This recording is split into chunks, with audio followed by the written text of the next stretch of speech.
being present and being great at customer service for the clients you currently have will generate you business down the line, tenfold of probably what you'll get by always trying to find the online leads or paying for all that marketing and those type of things that maybe your ROI isn't as good as just being present for your current clients.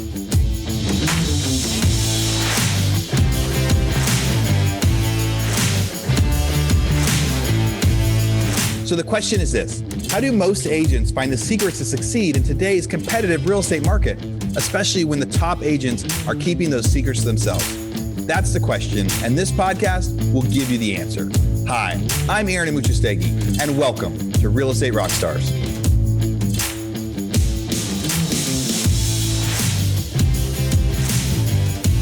Hey, Real Estate Rockstars, this is Aaron Amuchastegui. Hey, I have two things that I need to come in and interview myself to tell you about, right? So here is a good advertisement, but this is an advertisement for one of our products, for some of the stuff that we've been telling you about. I know in March and April, all we could talk about was come to our mastermind, come to our mastermind, come to our mastermind. And in May, we had the most epic event. It was live. We had so many people come out, so many great speakers, and the interaction, everybody there said, we're coming back next year.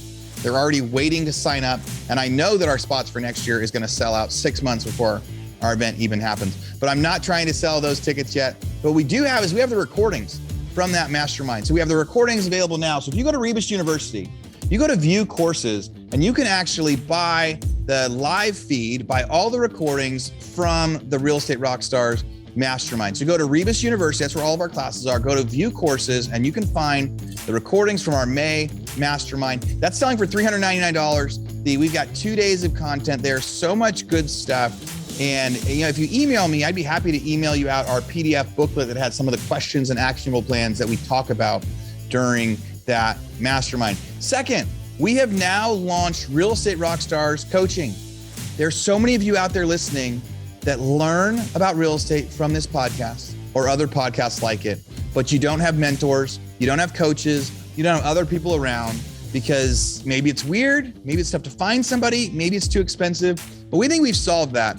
We are ready to put together the best coaching platform out there at a fraction of the cost of what the other coaches are doing. This isn't a giant sell, but we have so many people in this network that want to help each other that we got to experience in May that we want to keep that activity going. So if you're interested in coaching, go to hibandigital.com/coaching, hibandigital.com/coaching. You can get one-on-one coaching, with end up being a couple calls a month, plus texting, emails, things like that.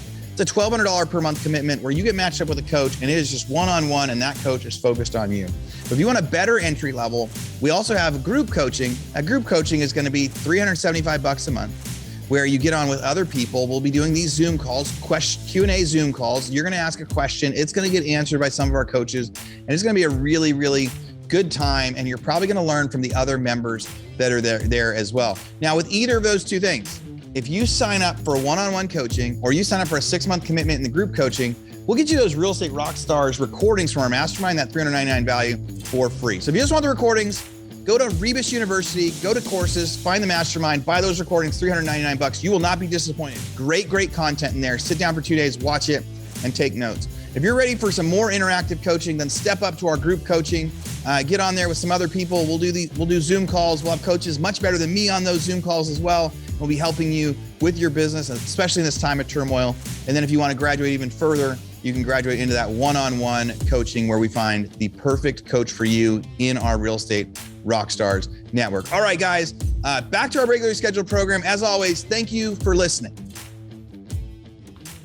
All right. Good morning, Real Estate Rockstars. This is Stephanie Brackett, your special guest host. And I am here with Zach Otten today out of Denver, Colorado. And we are going to have a conversation about how to take care of your clients and make sure the business comes to you that way. Right, Zach? That sounds great. Awesome. Okay. So tell me a little bit about how many homes you've sold in the last year. Yeah. Rolling total 12 months is right around 40. Okay. And you're a solo agent? Correct. Perfect. What are your favorite type of clients to work with? I'm actually more of a reserved or I guess when you think of real estate agents, I guess the first thing that comes to my mind is, on the disc profile, the I, the very outgoing, people person. And I tend to be a little bit more reserved on a personality standpoint. So my favorite clients are actually the people that kind of match that level with me. And I actually kind of seem to attract those people naturally, which makes sense. Interesting. So yeah, those are, I think, those are who I connect with the best. Perfect. So what percentage are you listing versus buyers? How's your business shake out? Yeah, it's almost exactly 50% split. Okay. So, so this is my 14th year. It took me to year 11 for that to be the case. It was very buyer dependent. But that was also somewhat to the market. When I got in 2008, the only way you were selling your house is if you were for bank foreclosure or you absolutely had to. So it was a very buyer market at that point, but got it back up to 50-50, which is perfect. That's great. That's a really great place to be. So you're not totally dependent on a one-legged stool, just buyers or just listings. Okay. So what do you think your number one source is for your deals, non-including sphere of influence? Where's your business coming from? Yeah, I mean, that's 95% of it. So okay, so you have 95% sphere-based business. Yep. So that's this is the first year actually where I did buy realtor.com leads this year. Okay. That's the first year I've ever done that, bought online leads, and that's because last year was the biggest year I've ever had in real estate, and I've just known. When you go as an individual agent, it seems to be that roller coaster, ebb and flow a little bit, which is kind of one of the downfalls of that particular of being an individual agent. But so I knew, given the transactions and the volume we did last year or that I did last year, it was going to, probably be on the downside of that. So I wanted to generate some more leads from that, and it's been okay. I mean, it is online leads, so you kind of get what you pay for with those, but have got a couple deals out of it. So it's at least covered itself so far. So okay. So it paid for itself. The ROI was probably even-ish. So far. I mean, I have 6 more months left. So I did it December of 2021. So, in theory, hopefully at minimum doubles itself, but. Okay. So in regards to your number one lead source being the sphere-based leads, what are you doing to keep in contact with your sphere and to make sure that they're thinking, hey, I got to call Zach? Yeah. And it's a great question. I mean, I've been an avid listener of the podcast for probably 5 or 6 years. And, there's so many great ideas and so many things that you want to pursue, but it's, you can only do so many things, right? So that's one thing that I kind of wanted to highlight is, or kind of chat about is, I run a good business that does a fair amount of transactions for an individual agent, but what I don't run like a very tight knit business. Like I reach out once per quarter via phone call, text, email, kind of rotating those throughout the year. And then I send out a monthly postcard. And other than that, I honestly don't do a lot of social media. I don't do like a very fine-tuned, if you're a Keller Williams agent or anyone that's kind of followed that model, a 33 touch where you reach out 33 times a year in some form or fashion to kind of be top of mind. And all those things are good. And those are where areas where I can improve to probably even increase what I am doing. But I would like to say for the newer agents that are listening, or even experienced agents, is as long as you treat your clients well, you'll get the referrals and you'll get those people to come back to you. And that's just been my biggest way to get them back, is just do an excellent job during the process. I find a lot of agents, they're always focusing on the next transaction instead of doing an amazing job for the agents that currently, or their clients that they're currently working with. And I think sometimes we forget that the best client is our current client or the people that already know and trust us, as opposed to always trying to search for that next person down the line to get the next transaction. So Although all that to be said, it's not to downplay any of the other things that agents do to get business. It's just for me, is I've just found that being present and being great at customer service for the clients you currently have will generate you business down the line, tenfold of probably what you'll get by always trying to find the online leads or paying for all that marketing and those type of things that maybe your ROI isn't as good as just being present for your current clients. That's great advice. Often we find that, people are trying to chase the next best thing and the next best thing and the next best thing, or implementing this new system or this new process. And they forget that just by providing the Nordstrom experience or the Disneyland experience or the Ritz-Carlton experience for their clients, that alone will increase the business far more than, I'm going to start sending out 33 emails a year to ping on them. Just love on the clients that you have, and they'll come back and they'll do good by you by providing you. That was a much more eloquent way of saying what I was trying to say. Yes. Yeah, 100%. And honestly, I've been like, that's another thing is like, again, kind of like we were chatting a little bit before we started is, we all come on here and we want to make ourselves sound good. Because obviously that's, that's part of it. Cool.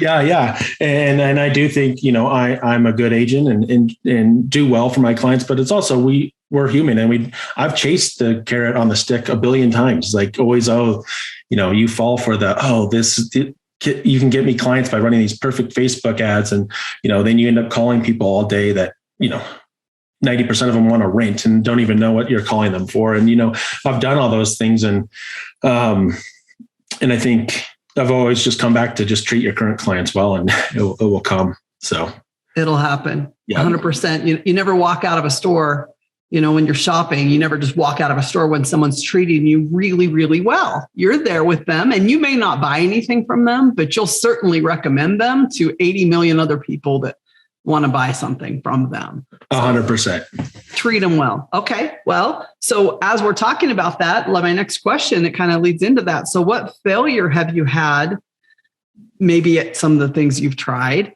that today you look at as a successful learning experience?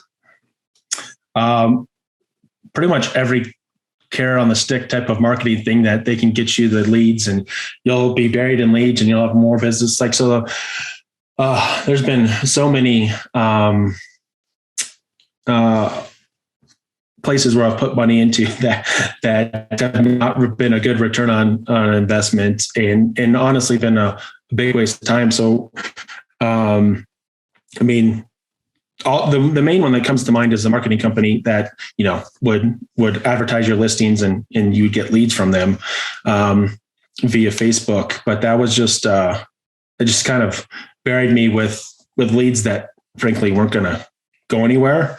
And the other thing is just me personally, when I'm on social media, I just get distracted with all the other crap that's on social media, and I end up being distracted and not actually even focusing on what I need to. So for me, like the biggest learning experience was just focus on what I'm there to do, and focus on the clients that I have, and the other business or the other things can go by the wayside, really. Okay. Yeah. So if you could offer one piece of advice to those in the real estate industry, what advice would you give them?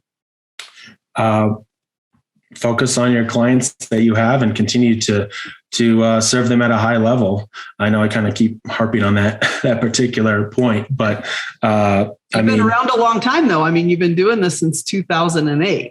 Yeah. Well, and that's the other thing is like, I think that the difficult part about that particular business model is obviously one, you have to get the clients in the first place. So, it's a longer range way to get business. So, if you're just entering the business, you have to go do some of the things that I probably don't have to do because I have the past clients to lean back on. But that was being a more reserved individual, I guess, or kind of not as outgoing as maybe some of the other agents that I started with. I kind of took that long range goal to begin with, or vision to begin with, because I knew, going to marketing meetings and those type of things, that's not my strength. You put me in a room with, 50 people and I'll be the guy in the corner kind of drinking by myself, drinking my water by myself in that corner. It's just that I just don't feel comfortable in those type of situations, honestly. So I think I guess that is also another kind of tip is just do what you're going to enjoy. Because if you don't enjoy it, you're not going to do it, if that makes sense. Okay. So from a marketing perspective or from, a business perspective, a lot what I was told is call the for sale by owners, call the expired listings. When I got into real estate, that's kind of the messaging you got. I hated doing that. So I just didn't do it. And then I kind of got frozen with like, what do I do to get business? And I finally just found kind of what I was good at, which was creating relationships at the beginning that even if they weren't buying or selling, just being a resource for people, pretty much anyone that had real estate questions. And then, slowly that progressed into transactions, did a good job of during those transactions, and then obviously grew from there. So. Okay. So you talk a lot about like taking care of your clients. What does taking care of your clients look like? What does that look like on a day-to-day throughout the transaction? What are you doing to make sure that they feel like Zach's got my back? He's got me. The biggest thing is if you look at the NAR statistics, one of the biggest things where most real estate agents fall short on is it's really simple. It's communication. So I'm over communicative probably to some people. Every Monday I send out a Monday update. Okay, these are the steps, or these are the deadlines that we have coming up this week. These are the things we need you to do. These are the things we're looking at on the real estate side of things. These are the things your loan officer needs to be looking at. Just kind of laying it all out each week. And one, if you set that off at the beginning of the week, it kind of lessens, I think, more of the back end communication you do at the end in regards to, it's Friday afternoon and you haven't talked to your client all week and they're wondering what's going on. So, I think it's just honestly setting expectations and being highly communicative. It's not like, obviously there's times where I go above and beyond, I was working with an elderly woman who kept telling me she was going to be out of the house and when she was selling her property and go buyers walk through the day of closing, the night before closing, and she's literally not packed anything. So I hired, I recruited friends and myself, and we went to go rent a moving truck, and we packed her whole house up and got her moved out. And that was, I was there till 1 a.m. I mean, there's things that you can, occasionally do that are above and beyond to help people out. But I think the biggest thing is just simple things, honestly, that I think maybe my personality lends to a little bit better than your high I typical realtors. They're move, let's chat to as many people as we can. And that works great for them. But I think one of my strengths with being, again, a little bit more on the reserve side is just, I know when I'm purchasing or when I'm making big decisions in my life, I like whoever is the lead in that to be highly communicative, let me know what's going on. And I try to relay that to people on the real estate purchase side. That's great. And I mean, it just proves that any type of personality can succeed in real estate. They just have 100%. to find their groove and get into their groove and match their style. And the clients that you're attracting obviously match your style. You're not probably working with a ton of really high I on the disc profile, let's go get this done. Yours are more of, okay, Zach, what do we need to do next? What's going to happen next? What are the expectations? What do I need to take care of? 100%. And learning to not be, it's okay to not, that was one thing I had an issue with, is realizing not everyone's going to like me, and that's completely okay. And realizing that maybe that very outgoing client or friend that you have, it maybe won't, from a business perspective, be a great fit for you. I mean, obviously friends are going to be a little bit different because you know each other's personalities, but, realizing that, not everyone's a fit for one another. Yep. And you don't have to work with everyone. You're allowed to say no, just like they're allowed to say no. And 100%. Make you uncomfortable and it's not in your strength zone, and you don't have to take that business. That is 100% true. And that's a great thing when you start to do a little bit of business, is you realize that some people just it's just not fit. So, Yep. And you talk about communication and making sure that expectations are set. How do you keep ahead of that? How do you make sure you're setting really good expectations for your clients? I mean, I know you said the Monday email, but where did that come from? Do you have a system that helps you do that? Or is it that's just your habit? Just a habit, so from a database perspective, obviously I put in reminders or those type of things. But the biggest thing is like, your initial listing presentation or your initial buyer presentation, which I've come to find out most agents just don't do those. But that's really where you can set the expectations and you make the process so much more smooth for everyone involved. Especially in this competitive market that we've been in the past few years of, if you're just going out with a buyer and they don't know that, the other thing is you don't realize is like a lot of people don't know what's going on in the real estate market. And so you start to go out and for you, it's, oh yeah, we're going to compete with 15 offers on every single house. They have no clue that's what's happening in the market. So if you don't set that expectation up front, you're going to lose them as a client. And I've made that mistake. That's how I've learned these lessons is you kind of learn from experience, honestly. So sitting down and having that buyer consultation or that listing consultation from the beginning and honestly doing it with your friends are the ones that I've realized that, oh, they're my friends. Like those are the ones that can go south because I've made the mistake of going in with the assumption of, oh, well, they're my friends. I don't need to have this initial buyer consultation or whatever the case may be. And then you don't set their expectations up correctly and it comes to bite you later on. So 100%, because it's just disappointment. There's no way to deliver a 10 plus experience if you haven't set expectations, because they have no idea what 10 plus would be because they don't have the expectations aren't clear. 100%. Yep. And when you get beat out for the 15th time, you're like, well, what the heck is my agent doing wrong? When the reality is no matter how good your agent is, and in a lot of instances, especially in Colorado recently, we've had a lot of Californians move here that have a lot of cash and have cashed out their equity in their homes in California. And, it's $500,000 place and you put an offer of $575 and you aren't even close because somebody bid $625 with, a full appraisal gap. I mean, there's just only so much, a great agent can do regardless, at the end of the day. So.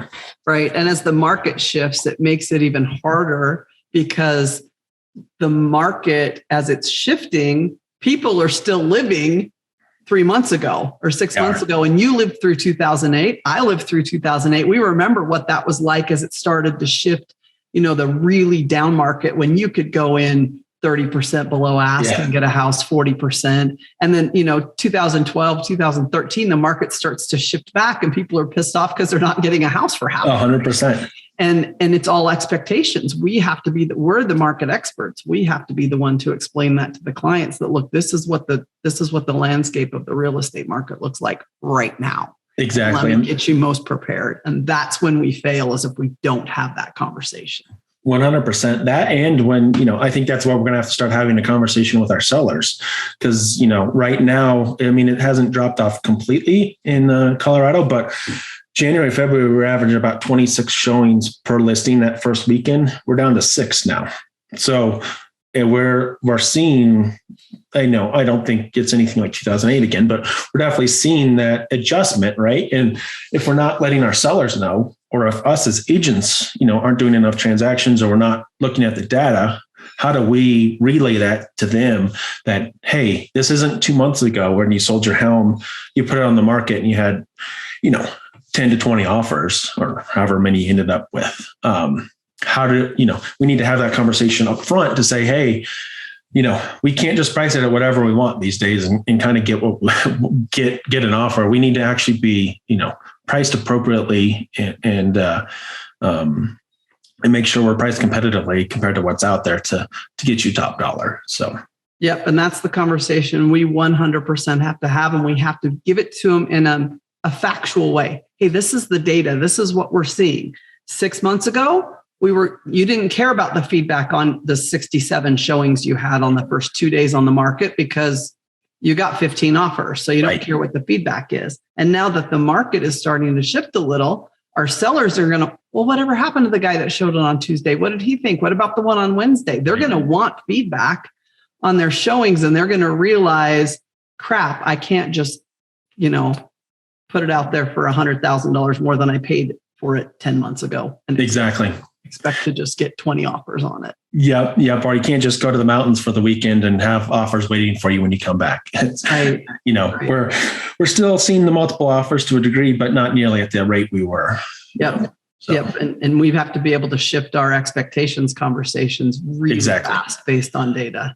And it helps you as the agent, and it helps your sellers understand from the get-go, okay, these are the expectations. Because if you just list it and you tell them, oh yeah, we'll have offers, they're already viewing you as not an expert if you make these false promises or expectations are not set at the beginning. It shifts the dynamic between your client and the agent if that isn't set appropriately at the beginning. Hey, Real Estate Rockstars. This is Aaron Muchastegi, and I'm interrupting myself to bring you this commercial break from one of our sponsors. There's somebody I've been looking at for a long time, and when they reached out to me, I said, yes, we have to be able to do this deal. So that sponsor is Follow Up Boss. There's a lot of superstars out there that use Follow Up Boss. What's your favorite CRM? We're using Follow Up Boss. We use Follow Up Boss. So we use Follow Up Boss. I love Follow Up Boss. I love it. We have action plans now for bringing on new agents. We have action plans for our recruiting. We call them action plans in Follow Up Boss, which will trigger tasks for the agents to do as far as calling. Follow Up Boss, I like more for the integrations with everything, MailChimp, Call Action, all those different products. I will say we used Sync, and we switched from Sync to Follow Up Boss. Honestly, the greatest CRM I've ever used. I've used Brivity, Sync. I've looked at Boomtown, like Real Geeks, just a bunch of different ones. But me personally, I fell in love with FUB about 7 months ago when I first started using it. I've used Boomtown. I've used LineDesk. I've used Conversion. And I think Follow Up Boss gives you the most integrations that are simple, and it gives you the best ability to go and integrate large things into one single solitary platform. Yet at the same time, it's still affordable. I do like Follow Up Boss better just because you can text from the app and things like that. It's just a little more convenient for me. It tracks everything that I need. I can customize it if I want. If I want to go smart list based, that's fine. If I want to go task based, it's fine. I think it's one of the best systems, and it's very user friendly. It just really helps me never drop a ball because it's so user friendly. I don't have a one horse in the race with Follow Up Boss. Purely objective, Follow Up Boss has been the best one that we've found. Now, I've used Follow Up Boss. We've actually used it in our non-real estate businesses as well because it's so good at being able to set timers, set automatic texting and emailing. So here's what we got. For Real Estate Rockstars listeners, you get a 30-day free trial. That's normally 14 days. So in order to get this, you go followupboss.com, just like it sounds, /Rockstars. Go there, get your 30-day free trial and check it out. Especially if you aren't using any systems or any CRMs yet, this will be a great one for you to start with. Thanks again. Now back to our show. Yeah, and it's really wild to see how setting expectations, even if the exact same thing happened, you have two scenarios where the exact same scenario plays out, right? Like exactly the same thing. Expectations were set on this one and everybody's like, great, everything was awesome. No expectations were set on this one and people think it's the worst thing. That was the worst experience I've ever had in my whole life. It is 100% true. Like at a restaurant, right? You look up on Google, you're going to go to a restaurant and you look up on Google and they're rated a 4.7. And your expectations are they're going to deliver a 4.7 meal. That's the expectation. So when we set our expectations with our clients, hey, this is what we're going to deliver to you. Most likely, if we stay communicating with them throughout the process and say, hey, there's going to be hiccups. We're going to have issues. It's not perfect. It's real estate. And no one's going to die, hopefully. Yeah. No one's going to die. But you know what? We're going to run into some hiccups and I'm going to be there as your guide to make sure you get through it. That's 100% okay with them. Whereas if we said, hey, this is going to be the best thing in the world and everybody's going to just walk away happy. And then all of a sudden they don't get their first or second or their fourth or their fifth. Exactly. And all of a sudden you're the schmo who didn't provide it. Yeah. Exactly. And I can speak to this directly in regards to setting the expectation of I take Sundays off. So when I don't tell the client that up front, or when if I don't have that buyer's presentation, if I have the buyer's presentation, I say, hey, just so you know, I do take Sundays off. I'll answer my phone. I can exchange texts, obviously, for negotiating a deal. I'm obviously going to be, working in that format, but I don't show homes on Sundays. And if there is a home that you happen to want to see on a Sunday, I'll have somebody else from the office show you. I just like to take one day off to dedicate to my family. That is a completely different conversation than they text you on the Saturday night, hey, can we see this home tomorrow? And you're like, no, I take the day off for my family, Sundays off for my family. That is, I've learned the lesson. Trust me. I know from experience, those are two very different responses you get from the exact same person. Yes. Yeah. If you tell them up front, they're always, I've never had anyone have an issue with it. But if I haven't had that conversation up front and then I say, hey, I try to take Sundays off to be with my family, it usually doesn't go as smoothly. So I love that. Yep. That's 100% true. Like, it's so weird how just a few words up front can save all the headache in the back. It can. Yep. All right. So what's your favorite system that you use in real estate? Is there a system that you like or a technology that you love that helps keep you on track? So I just used the Keller Williams, command software. Yep. Is what I use. And it's very simple. I'm not very tech savvy. So, it's just simple for me to use. It's part of our monthly fee. So from the tech perspective, I'm pretty straightforward on that. Okay. Front. All right. Yeah. So. All right. So, if you could offer one piece of advice to the real estate industry, I think I know what you're going to say, but if you could offer one piece of advice to the real estate industry, what would it be? Yeah. And not to beat the dead horse, but it'd definitely be focus on the business you have and not the business in the future. And the business in the future will take care of itself if you focus on the business that you currently have. It's simple, not easy, right? It's simple. It is. It's not easy. It is. As agents, you're commission based. Yep. So you're always looking at, crap, I got to get that next deal. I got to get that next deal. I got to feed my family. Well, and I guess that kind of leads towards another point I have, and Aaron talks about this frequently, is having other sources of incomes to where you're not tied to just your commission makes your life so much easier. So, I think because I got in 2008 when you saw all the exodus of agents that were doing serious business. Yes. But they didn't save a dime of what they made. They spent it before they got it. And I think when I saw that, I naturally, my personality is probably more of a saver anyway. But, we keep a significant money in cash just to have for that rainy day fund. So when COVID hit, that was nerve-wracking. Don't get me wrong. And obviously it went the opposite way than what I was anticipating of. I thought it was going to slow down. It obviously did not do that. But having that peace of mind also helps, I think, you not needing to necessarily worry about the next commission because you have other sources of income that are coming in. 100%. 100%. And commission breath is never a good thing. We call it commission breath and your clients can feel that. That's the weird thing, is they know when you're more tied to the outcome of the deal than they are, there's an issue. That is a great point. They can feel it. And I'm sure, you can tell when you work with the agent that maybe doesn't do a whole lot of deals, that they need that deal to close, and you can see the advice they give to their client, and you're just going, man, that's not in the best interest of your client. It's in the best interest of yourself. And you see that, and it's not good. Nope. So. And that's when you'll lose referral business and repeat business. They'll never trust you again. 100%. Yep.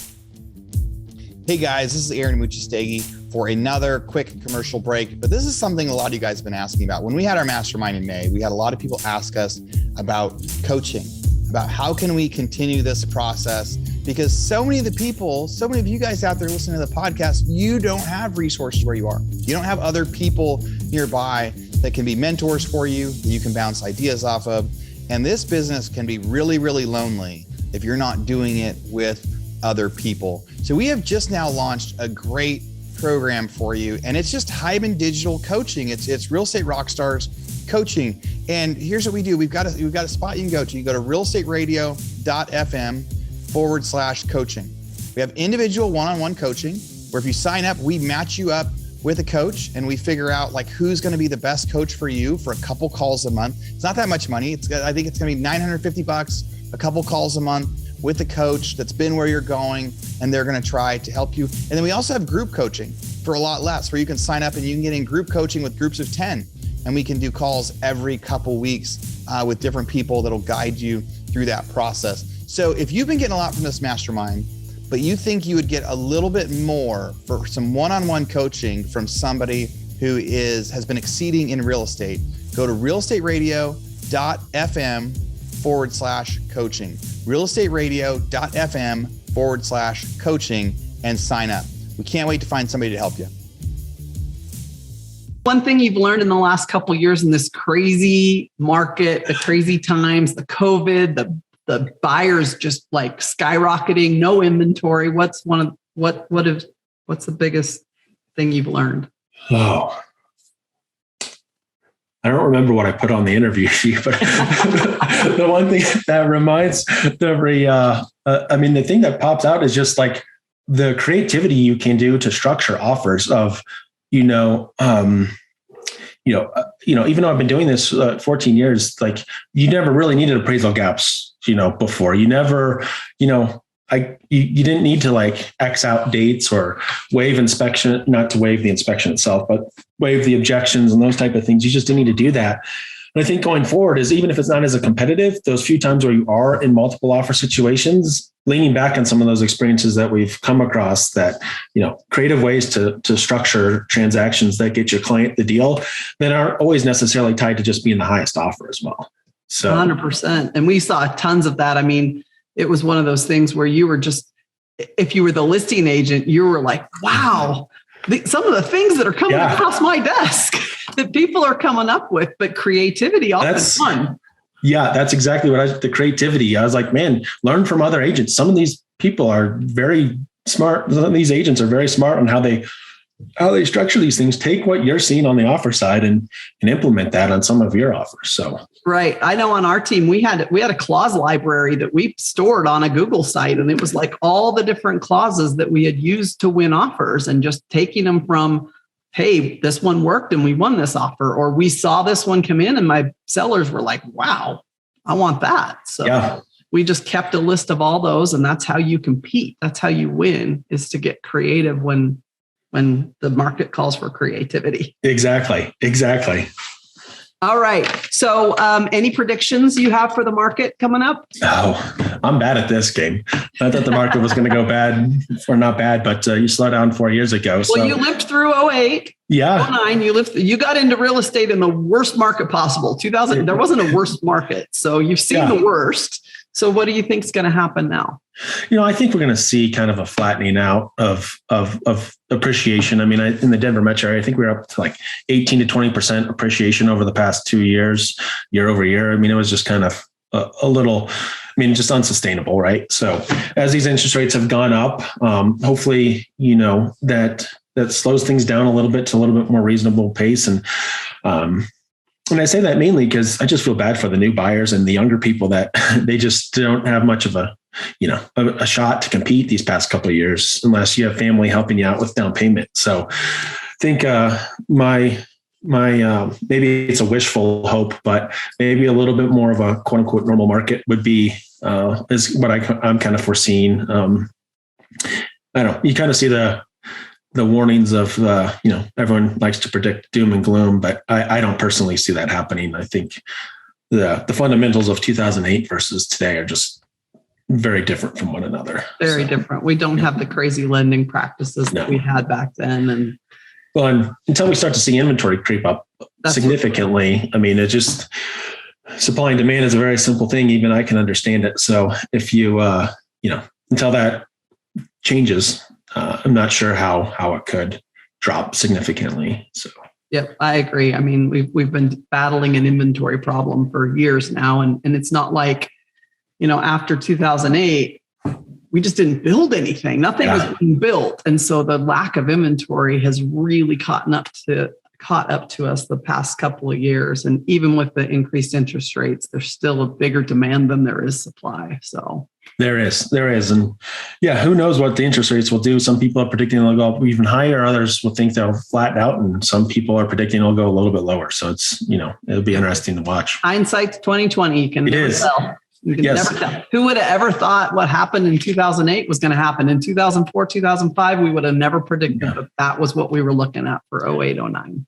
My father bought a couple rental properties in 2008 to 2011, and we should have bought every house we walked into. I've talked to like 6 people in the past 3 weeks that said that exact same thing. Yep. I wish I would have bought every single home that I even saw. The team I was on in 2011 was the Fannie Mae rep for the area. Wow. They had all the Fannie Mae's, and I was just talking to my old boss, and he just said, "Man, I wish I would have bought every Fannie Mae that came in." I mean, we're talking hundreds of them. Oh yeah, no, leverage any way you could have got cash to buy them. Yep. But again, hindsight's always 2020, and it was a scary time then too. So I mean, it was hard to. It's very difficult. There's only so many amazing investors because it's such an emotional deal. So. Yep. Well, your advice is awesome advice. If you're a more reserved person who isn't a high I on the disc personality and doesn't enjoy just going out and meeting people and having a good time, the key to success is take care of the client in front of you, over communicate, make sure they know exactly what's going on, set really great expectations. That's 100% right. And you're much better at getting those across than I am. So I should have just written them down, and you could have just gone over them with you, just said them on the podcast, but I appreciate it. No, appreciate having you on here. And we look forward to seeing how your business grows in the future, Zach. Awesome. Well, thank you so much. I appreciate it. Thank you. Have a great one. You as well. All right. Bye-bye. Bye. All right, Real Estate Rockstars. This is Aaron Muchastegui jumping in again to thank you for listening to the show. Hopefully you guys loved listening to that one. And I want to make sure that you know about all of the extra resources that we have. And also, we need your help. They say podcasts are free. You get to listen to podcasts for free. But what is the cost of that podcast? I would say if I could beg you to pay anything for that podcast, I would say the cost of the podcast is going and giving a review.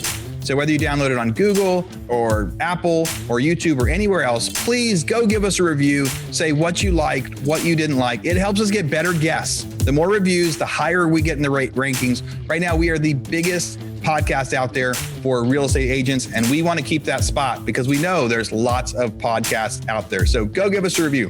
Also, be sure to go to hibandigital.com. If you liked any of the resources that those real estate agents talked about, we've got a huge video vault of those resources for free. Every penny that comes on the podcast that we interview, they give us something that helps them get their deals or helps them work with their clients. And we put that in the toolbox in our vault for you. So go to hibandigital.com and you can get it. If you're looking for real estate education, go to rebusuniversity.com. We have all sorts of courses in there to help agents succeed in real estate, how to get the listing, how to negotiate deals, how to become an investor, all sorts of different stuff, rebusuniversity.com. And if you want to chat with me, go find me on Instagram. And if you come find me on Instagram, you can send me messages. Tell me what you want to hear. Tell me what you liked, what you didn't like. We try to put a bunch of content out there too. You can find me in 2 different places. It's at rerockstars.com for our Real Estate Rockstars page, or at aaronandmuchastegui.com for my personal Instagram page, where I can chat with you about all sorts of different things. Thanks for listening. We'll see you again soon.